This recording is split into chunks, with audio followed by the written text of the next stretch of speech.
നമസ്കാരം. ക്ഷേത്ര ദർശനത്തിന് പോകുന്നവരാണ് നമ്മൾ ഏവരും. അങ്ങനെ പോകുന്ന വേളയിൽ നമ്മൾ കയ്യിൽ പൂജാപുഷ്പങ്ങളും കരുതാറുണ്ട്. സ്വന്തം വീട്ടിലെ പൂജാപുഷ്പങ്ങൾ, അതായത് സ്വന്തം പൂന്തോട്ടത്തിൽ നിന്നുള്ള പുഷ്പങ്ങൾ കൊണ്ടുള്ള അർച്ചനയാണ് ഭഗവാൻ ഏറ്റവും അധികം സ്വീകരിക്കുന്നത്. അല്ലെങ്കിൽ ഏറ്റവും അധികം ഗുണം തരുന്നത് സ്വന്തം ഭവനത്തിൽ നിന്ന് എടുത്തുകൊണ്ടു പോകുന്ന പുഷ്പങ്ങൾക്ക് തന്നെയായിരിക്കും.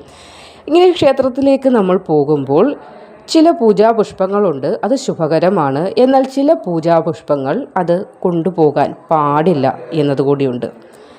ഇഷ്ടദൈവങ്ങൾക്ക് ഇഷ്ടപുഷ്പങ്ങൾ സമർപ്പിച്ചാൽ ഫലം വളരെയേറെ കൂടുതലായി ലഭിക്കുന്നതാണ്.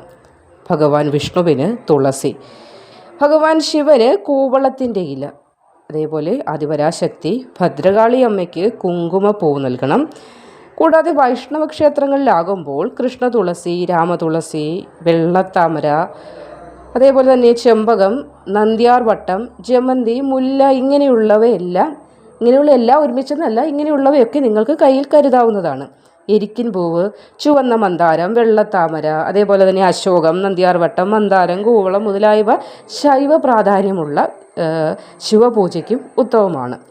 അപ്പോൾ നിലത്തു വീണവ, ഒരു തവണ ഉപയോഗിച്ച പൂക്കൾ, ഇതൾ കൊഴിഞ്ഞ പൂക്കൾ, അല്ലെങ്കിൽ ഇതളിൽ ദ്വാരം വീണവ, വിരിയാത്ത പൂക്കൾ, അതായത് മൊട്ടില്ലേ, അത് തലമുടിയോ മറ്റോ വീണ് അതിനകത്ത് നാശം സംഭവിച്ചിട്ട് പിന്നെ നമ്മളത് വെള്ളമൊക്കെ കുടഞ്ഞു കൊണ്ടുപോകുന്നതാണെങ്കിൽ, അല്ലെങ്കിൽ തലമുടി പറ്റിപ്പിടിച്ചിരിക്കുന്നതാണെങ്കിൽ, അതേപോലെ നിലത്തു വീണ എരിക്കിൻ പൂവ്, ഇതൊന്നും ക്ഷേത്രത്തിൽ ഒരു കാരണവശാലും നിങ്ങൾ കൊണ്ടുപോകരുത്. നിങ്ങൾ ആരായാലും ഈ ഒരു തെറ്റ് ചെയ്യുകയാണെങ്കിൽ വളരെയധികം ദോഷങ്ങളായിരിക്കും. നമ്മൾ എന്ത് ഗുണം കാംക്ഷിച്ചാണോ ഈ കാര്യം ചെയ്യുന്നത്, അല്ലെങ്കിൽ ക്ഷേത്രത്തിലേക്ക് പൂ കൊണ്ടുപോകുന്നത്, അതിന് വിപരീതമായുള്ള ഫലങ്ങളായിരിക്കും ഇങ്ങനെ നമ്മൾക്ക് ലഭിക്കുന്നത്, ഇങ്ങനെ ചെയ്യുന്നതിലൂടെ. അതുകൊണ്ട് പൂക്കൾ കൊണ്ടുപോകുമ്പോൾ അത് വളരെയേറെ ശ്രദ്ധിക്കേണ്ടത് അത്യാവശ്യമാണ്.